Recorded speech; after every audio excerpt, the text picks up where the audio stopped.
دوستو حضرت فاطمہ رضی اللہ تعالی عنہا کی وفات کے بعد حضرت علی رضی اللہ تعالی عنہ نے 10 سال تک کسی سے شادی نہیں کی۔ پھر ایک دن لوگوں کے اصرار پر آپ نے حضرت عقیل سے فرمایا کہ میرے ساتھ شادی کے لیے ایک نیک، پاک باز اور بہادر خاتون کو تلاش کریں۔ کچھ ہی عرصے بعد شجاعت کے لیے ایک مشہور قبیلے کی ایک لڑکی کے ساتھ آپ کا نکاح ہو جاتا ہے اور ان کا نام بھی فاطمہ ہی تھا۔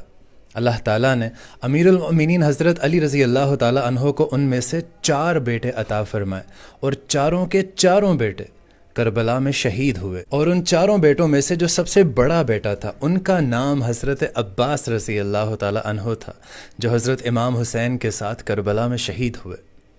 باپ شیر خدا اور ماں اس قبیلے سے تعلق رکھتی تھی جو شجاعت کے لیے مشہور تھا۔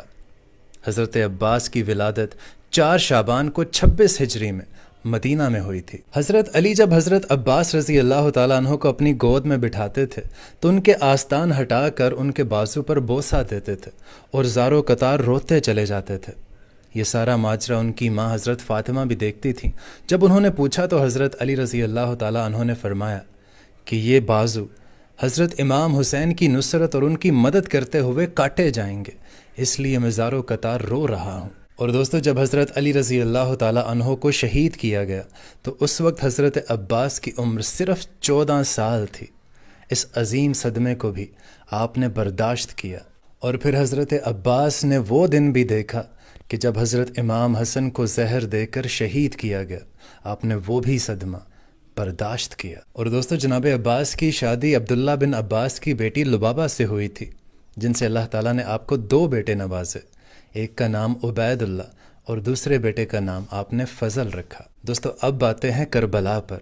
دوستو، کربلا میں حضرت عباس نے اپنی شجاعت اور بہادری کا وہ نذرانہ پیش کیا جسے تاریخ آج بھی یاد رکھتی ہے۔ دوستو، ابن زیاد جانتا تھا کہ جب تک کربلا کے خیموں میں حضرت عباس موجود ہیں تب تک خیموں تک نہیں پہنچا جا سکتا، اور پھر ابن زیاد نے شمر سے مل کر ایک چال چلی۔ ابن زیاد نے شمر ملعون کو 4000 سپاہی دے کر حضرت عباس کے پاس بھیجا۔ شمر نے حضرت عباس سے کہا کہ میں ابن زیاد کی طرف سے آیا ہوں اور میں تمہارے اور تمہارے بھائیوں کے لیے امان نامہ لکھوا لایا ہوں، لہٰذا تم یہاں سے جا سکتے ہو، تمہیں کوئی کچھ نہیں کہے گا۔ بس اتنا سننا تھا کہ حضرت عباس کا چہرہ سرخ ہو گیا۔ آپ نے امان نامہ پکڑا اور اس کو 2 ٹکڑوں میں تقسیم کر دیا اور کہا کہ ہمت ہے تو مجھ سے مقابلہ کرو، اور تم لوگ چاہتے ہو کہ میں نواسہ رسول سے غداری کروں، ایسا کبھی نہیں ہو سکتا۔ اس طرح شمر اور ابن زیاد کی وہ چال ناکام ہو گئی، اور پھر کربلا کے میدان میں جب سب باری باری سب اپنی شہادتیں پیش کر رہے ہوتے ہیں تو حضرت عباس نواسہ رسول سے عرض کرتے ہیں کہ آقا حسین، اب مجھے بھی اجازت دیں، میں ان یزیدیوں کو جہنم واصل کر سکوں۔ لیکن حضرت حسین رضی اللہ تعالیٰ عنہ فرماتے ہیں کہ عباس، یہاں شجاعت کا امتحان نہیں ہے، یہاں صبر کا امتحان ہے۔ اور دوستو، پھر تاریخ نے وہ دن بھی دیکھا جب حضرت عباس خیموں کے گرد چکر لگا رہے تھے کہ حضرت بی بی سکینہ ہاتھوں میں مشکیزہ لیے جناب عباس کے قریب آئیں اور کہنے لگیں کہ چچا، میرے اصغر نے 3 دن سے پانی نہیں پیا۔ غازی عباس نے بی بی سکینہ کو دیکھا، ایک طرف مشکیزے کو دیکھا، اور فرمانے لگے، اے میری آقا زادی، میرے حسین سے کہو کہ میں آپ کے لیے پانی لے آؤں۔ بس بی بی سکینہ حضرت عباس کو لے کر امام حسین کے پاس آتی ہیں اور فرماتی ہیں کہ اے بابا، چچا کو اجازت دو، نہر سے پانی لے کر آئیں۔ حضرت امام حسین نے غازی عباس کے چہرے کی طرف دیکھا، ایک آہ بھری، اور فرمایا، سکینہ جاؤ میری بہن زینب کے پاس، اگر میری بہن زینب عباس کو اجازت دے دیتی ہے تو تم عباس چلے جانا۔ حضرت عباس اور معصوم سکینہ بی بی حضرت زینب کے خیمے کے قریب آتے ہیں۔ جب حضرت زینب بی بی سکینہ کی معصومیت دیکھتی ہیں تو حضرت عباس کو نہر سے یہ کہہ کر پانی لانے کی اجازت دے دیتی ہیں کہ میرے بابا نے وصیت کی تھی کہ زینب، جب تم شام کی گلیوں میں ہاتھ باندھ کر پھرایا جائے گا تو اس وقت صبر سے کام لینا، اور میں کہا کرتی تھی کہ جس کا بھائی عباس جیسا ہو اسے بھلا کوئی کیسے گرفتار کر سکتا ہے۔ یہ سن کر دونوں بہن بھائی زارو قطار رونے لگتے ہیں۔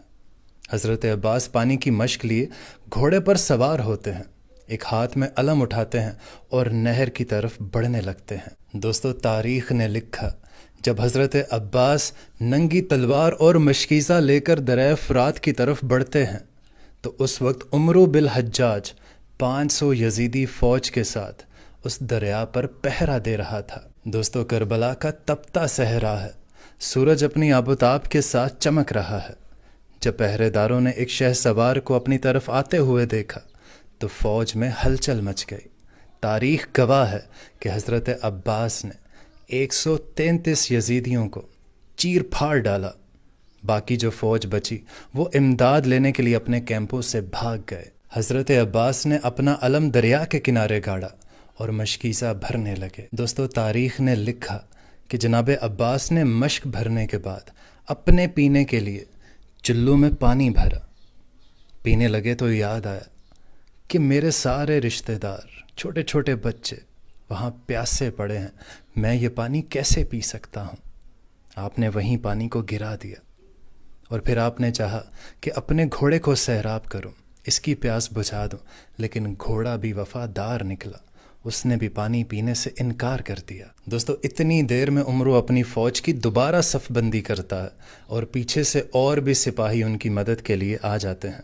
حضرت عباس مشکیزہ اٹھائے گھوڑے پر سوار ہوتے ہیں، اتنے میں ایک تیر ان کے کندھے پر لگتا ہے، لیکن حضرت عباس تب بھی گھوڑے کو خیموں کی طرف دھڑاتے ہیں، لیکن عمرو کی فوج ان کا چاروں طرف سے محاصرہ کر لیتی ہے۔ لیکن حضرت عباس اپنے گھوڑے کو خیمے کی طرف دھڑاتے رہتے ہیں، سپاہی ان کو گھیر لیتے ہیں اور تیروں کی ان پر بوچھاڑ کر دیتے ہیں۔ عمرو پیچھے سے آواز لگا کر کہتا ہے کہ خبردار، یہ پانی ان کے خیمے تک کبھی نہیں پہنچنا چاہیے ورنہ ہماری خیر نہیں۔ اتنے میں ایک بدبخت نے چھپ کر تلوار سے وار کیا اور آپ کا ایک بازو کاٹ دیا۔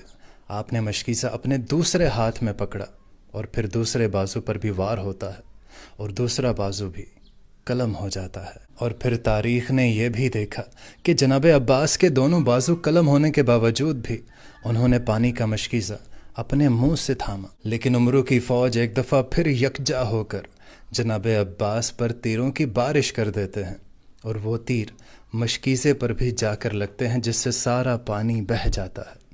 پانی کا بہنا تھا کہ جناب عباس کی آنکھوں سے آنسو جاری ہوتے ہیں اور آپ گھوڑے سے نیچے گر جاتے ہیں۔ تیروں سے نڈھال ہو کر جناب عباس جب نیچے گرتے ہیں تو یزیدی فوج اپنی فتح کے نعرے لگاتے ہوئے وہاں سے چلے جاتے ہیں۔ وہاں دوسری طرف جب حضرت امام حسین حضرت عباس کو گرتا دیکھتے ہیں تو ان کی طرف آگے بڑھتے ہیں اور ان کا سر مبارک اپنی گود میں رکھتے ہیں۔ دوستو حضرت عباس رضی اللہ تعالی عنہ پہلی مرتبہ حضرت امام حسین کو اپنا بھائی کہہ کر مخاطب کرتے ہیں اور معافی مانگتے ہیں کہ اے میرے امام، معصوم سکینہ کے لیے پانی نہ لا سکا۔ آپ کی روح مبارک دارالفنا سے دارالبقیع کی طرف کوچ کر جاتی ہے۔ دوستو لاکھوں سلام جناب عباس رضی اللہ تعالی عنہ پر۔ تاریخ نے پھر اس کے بعد ایسی بہادری، ایسی شجاعت، ایسی وفا پھر کبھی نہیں دیکھی۔